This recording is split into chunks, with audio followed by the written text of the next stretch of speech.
Hello everyone, welcome back to my channel, and today in this video we are going to study about parboiling of rice or paddy and the basic process, its traditional and commercial methods and advantages and disadvantages of parboiling.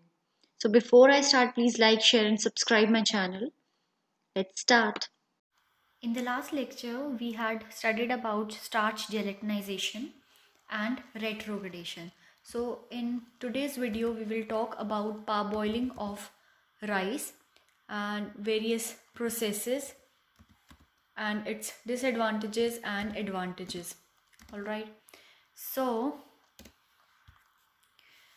parboiling of rice, the word itself says par means partial, right partial boiling of rice.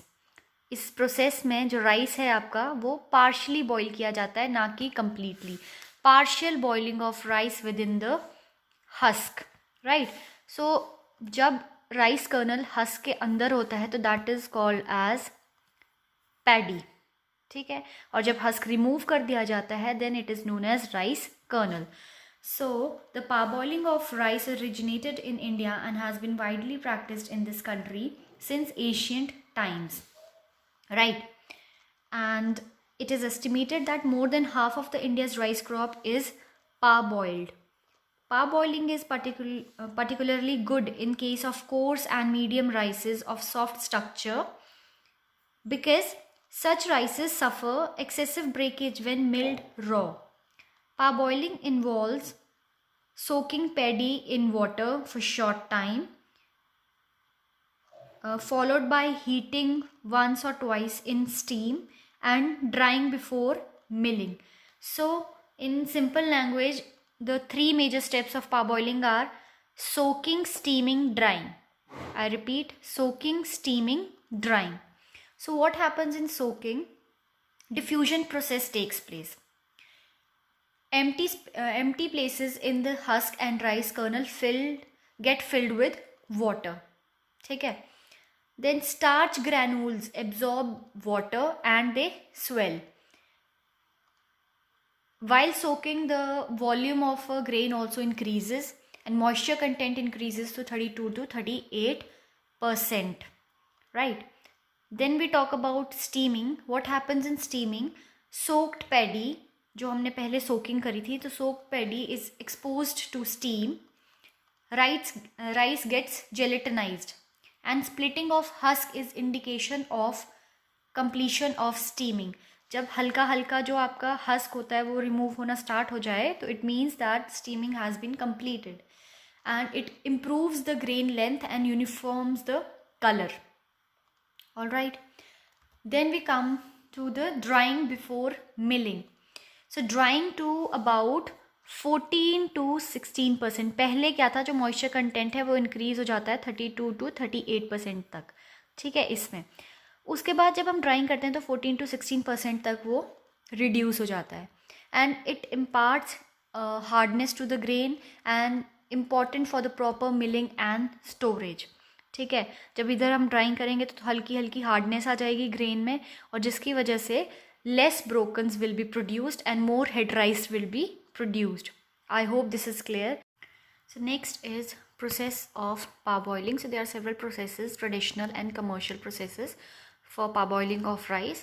First of all, we'll talk about the traditional process. So the main basic steps are similar, that is your soaking, steaming and drying, but we will look into the time and temperature combinations. So we'll start. First we'll take the paddy, then it is cleaned and then soaked in water for 8 hours. Then the water is drained and again steam for 20 minutes is given.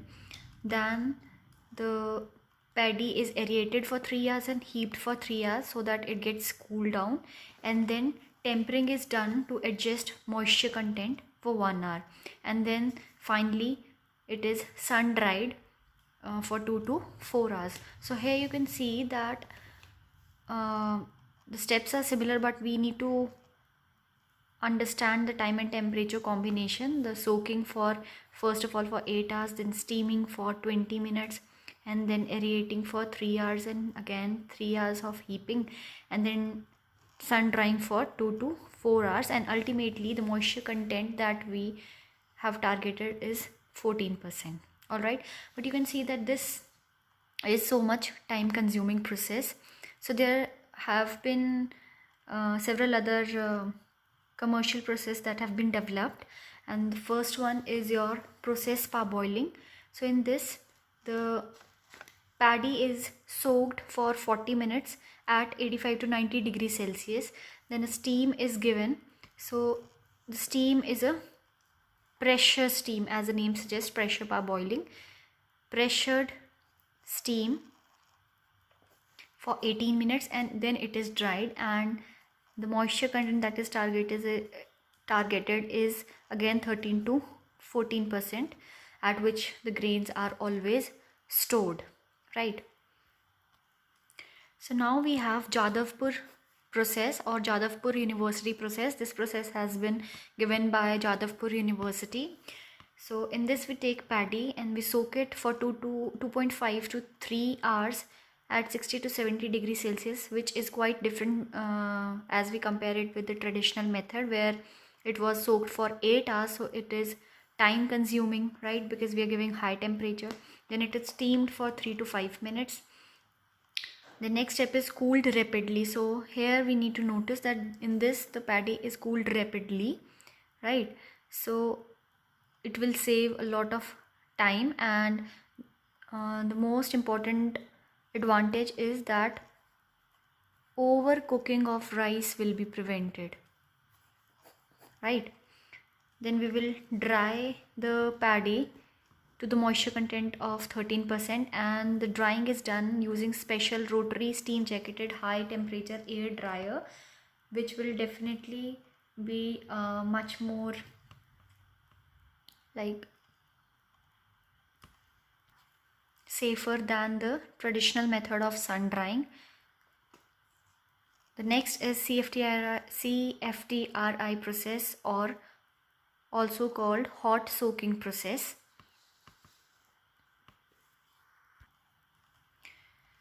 Paddy is soaked in hot water for 3 to 4 hours at 65 to 70 degrees Celsius.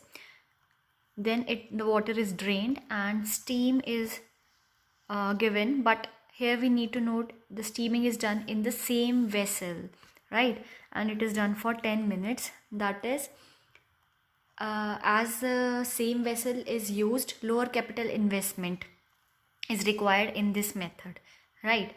And but the disadvantage is this, that it is a batch process, but it also improves the yield and quality because each batch is specifically and individually supervised. The last step will be drying. It can be sun drying or mechanical drying for 2 to 4 hours, and the moisture content that we need to target is about 15%.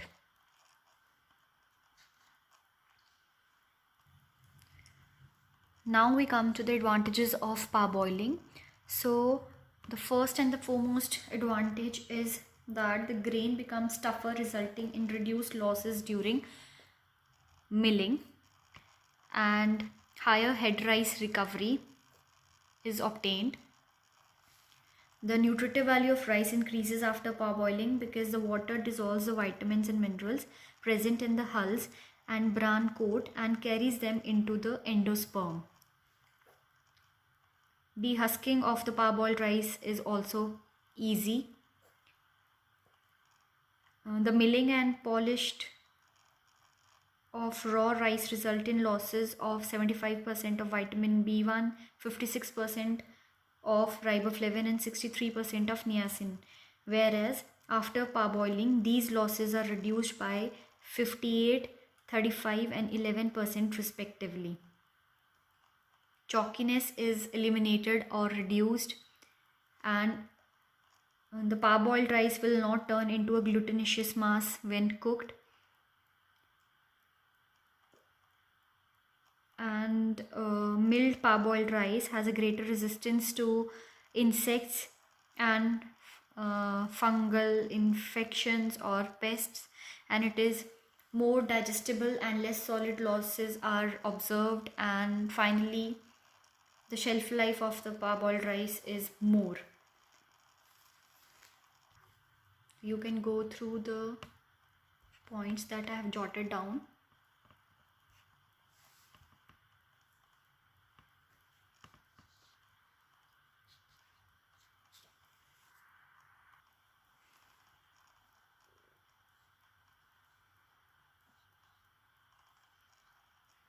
So now we'll talk about the disadvantages of parboiling.